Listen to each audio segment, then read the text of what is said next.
Una de las mayores apuestas que ha planteado el gobierno de Colombia para el periodo 2022-2026 es sentar las bases para un proceso de transición energética en el cual el país se encuentre en capacidad de generar energía a partir de fuentes renovables y hacer uso de tecnologías que sean amigables con el medio ambiente. Sin embargo, es claro que hoy en día la producción de petróleo es importante para la generación de ingresos en el Estado debido a las regalías recibidas por las licencias de extracción de este material, así como también tiene protagonismo la extracción de gas natural para el uso en los hogares y en las industrias, y que también genera cuantiosas regalías.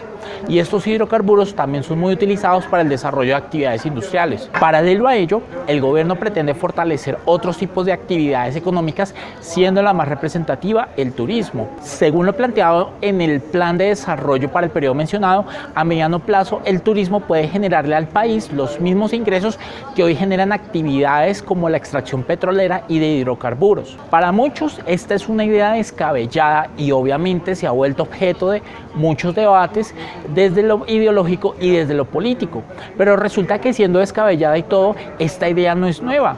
Hay un país del mundo que está apostándole a diversificar su economía para no depender del petróleo y desde hace más de 40 años viene usando sus ingresos petroleros para convertir a algunas de sus aldeas ubicadas en medio de desiertos en sofisticadas ciudades que tienen un potencial de ser grandes centros de negocios y de turismo. Este país es Emiratos Árabes Unidos y las ciudades de las que hablamos son Abu Dhabi y Dubái. Por eso, en esta ocasión, vamos a evaluar qué ha podido lograr este país del Oriente Medio para que en un futuro deje de depender del petróleo y qué tan factible es que esta fórmula sea replicada en Colombia. ¡Comencemos!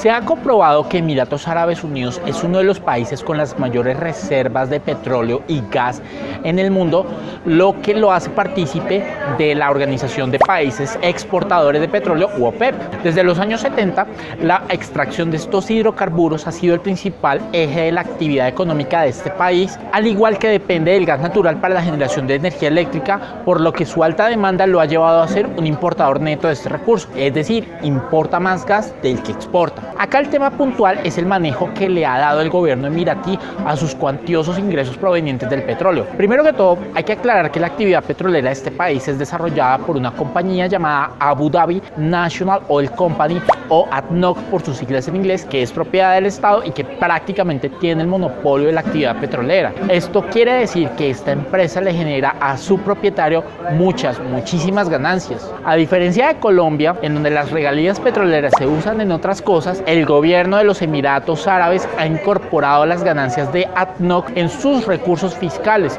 buscando desarrollar otras actividades de la economía, entre las que se destacan el sector financiero, el desarrollo inmobiliario y por supuesto el turismo. Para esto, desde los años 70 han realizado inversiones cuantiosas y han diseñado políticas tributarias muy flexibles con los inversionistas extranjeros, con lo que lograron que Abu Dhabi y Dubái pasaran de ser pequeñas poblaciones a convertirse en ciudades súper modernas al estilo de Hong Kong y de Singapur, haciéndola atractiva para desarrollar actividades de comercio, servicios financieros y turismo, siendo este último el de mayor crecimiento. Otro sector que se ha podido desarrollar muy bien en Emiratos Árabes Unidos por su ubicación estratégica es el transporte aéreo. Dubái, por ejemplo, cuenta hoy en día con uno de los 10 aeropuertos más congestionados del mundo y se convirtió en el centro de operaciones de Emirates, su aerolínea bandera, y en cuya creación participó el gobierno del Emirato de Dubái, que permite conectar a viajeros de más de 140 países del mundo desde y hacia esta ciudad, así como es el punto intermedio o hub de conexiones para viajar entre dichos países.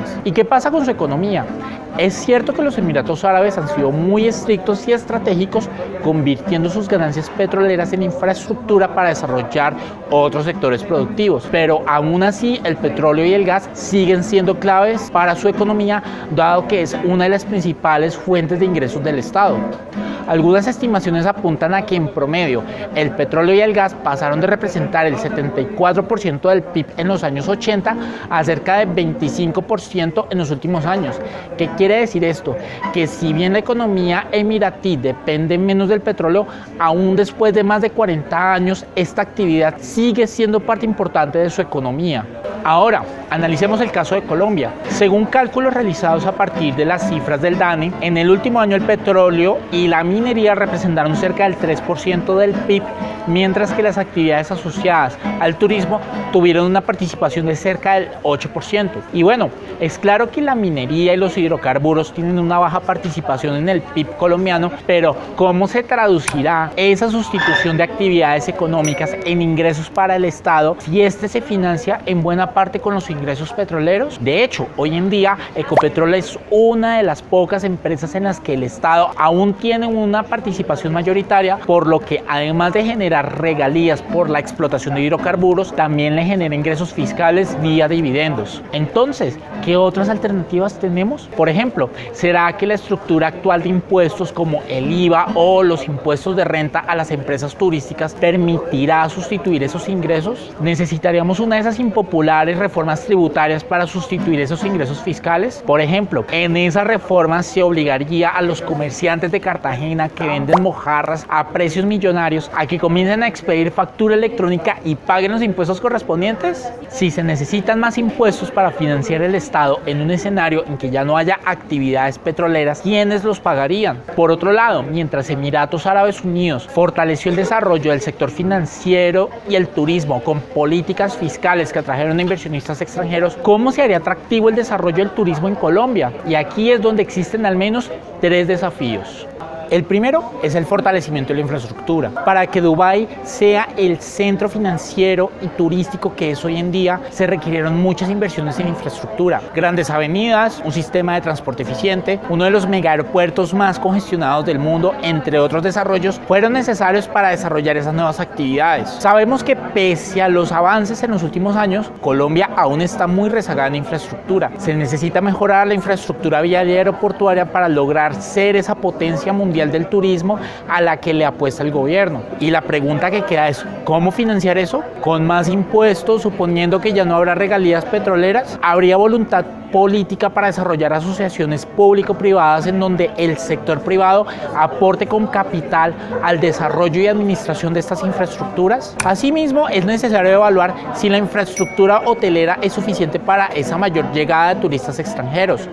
¿Qué incentivo se daría al sector privado para ampliar la infraestructura hotelera? El segundo desafío es la sostenibilidad ambiental de la apuesta turística. Mientras Dubái es un mundo prácticamente artificial al ser una ciudad construida en un desierto, Colombia es un país con una biodiversidad bastante grande. ¿Hasta qué punto puede crecer el turismo en Colombia sin que se vea afectada esa biodiversidad? Hoy en día, sin ser un país que vive del turismo, hay casos puntuales como el del Parque Tayrona, que debe ser cerrado por temporadas porque la presencia masiva de turistas impacta el ecosistema. Y para que el turismo sea el nuevo petróleo, se requiere que sea de masa. ¿Es sostenible desde un punto de vista ambiental? El tercer desafío es la capacidad logística del país para transportar a los viajeros a los destinos turísticos, algo que está muy correlacionado con el tema de la infraestructura. Pero en este caso estamos hablando de la oferta de transporte tanto terrestre como aéreo.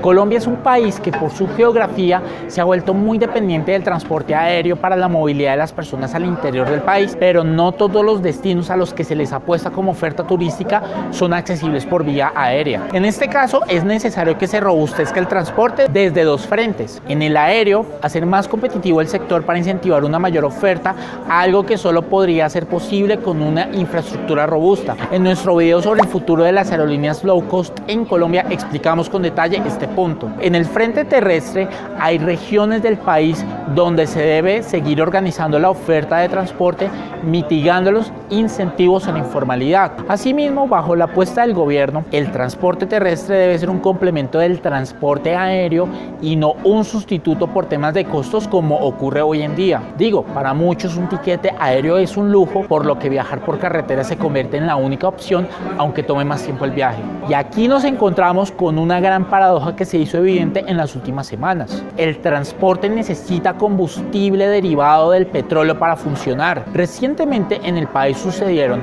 dos situaciones que aún reflejan esta dependencia. La primera, se generó una polémica asociada con la posible escasez de combustible Jet A1, que es el utilizado por los aviones. Esto generó reprogramaciones y cancelaciones de vuelos, además de un revuelo mediático porque una de las filiales de Ecopetrol es la encargada de refinar el crudo para obtener este combustible y ha presentado problemas técnicos en su refinería, por lo que se afectó la cadena de suministro. La segunda situación fue un paro camionero que dejó al país a media marcha durante varios días. ¿La razón? La decisión del gobierno de incrementar los precios de la CPM, el combustible utilizado para los vehículos de carga y buses de pasajeros. Más allá del debate político que generó el paro camionero, es claro que gran parte del aparato logístico del país depende de los derivados del petróleo para su funcionamiento. Entonces aquí hay que dejar un tema claro. Para mantener operativo el transporte que soporte la logística asociada al turismo, vamos a necesitar combustible derivado del petróleo al menos hasta mediados del siglo XXI. Si bien el transporte ha avanzado en la adopción de tecnologías más amigables con el medio ambiente y hoy contamos con buses operados con electricidad, gas natural o híbridos, es decir, que combinan combustible diésel y electricidad, esta adopción va a tomar muchos años de desarrollo en la industria aérea. Aunque los fabricantes de aviones y las aerolíneas están apostando a hacer carbono neutro, o sea, a compensar las emisiones de carbono para generar un efecto cero, esto no se va a lograr al menos en los próximos 15 años. Y los proyectos para implementar tecnologías menos contaminantes en la industria aérea, como el hidrógeno, están aún muy incipientes. En conclusión, una transición energética es algo necesario para la sostenibilidad económica, social y ambiental y para que tengamos un futuro como especie, pero es algo que no se puede tomar a la ligera. Y más allá de la ideología o las posturas políticas que giran en torno a este tema, hay una pregunta que debemos entender y resolver con un criterio analítico y técnico. Si Emiratos Árabes Unidos lleva casi medio siglo desarrollando una economía que no dependa del petróleo sin llegar aún a ese objetivo, ¿cómo podría Colombia lograr esa apuesta ambiciosa en 15 años, incluso con factores externos que nos obligarán a seguir dependiendo de los combustibles fósiles? ¿Cómo sustituir el petróleo por el turismo si el primero puede generar los ingresos fiscales y los flujos de caja que se necesitan para financiar el desarrollo del segundo? Aquí es donde debemos hacer una analogía con aquella fábula de Esopo. No podemos lograr la riqueza y el desarrollo económico que se nos vende desde la ideología si primero decidimos prescindir de nuestra gallina de los huevos de oro. ¿Qué opinan ustedes? ¿Seremos la potencia mundial del turismo y la sostenibilidad, ganándole a Dubái en esta carrera por la diversificación económica? ¿O se hace necesario reevaluar esta apuesta que parece, sabe y huele a una utopía? Los leo en los comentarios. Como siempre, muchas gracias por su atención.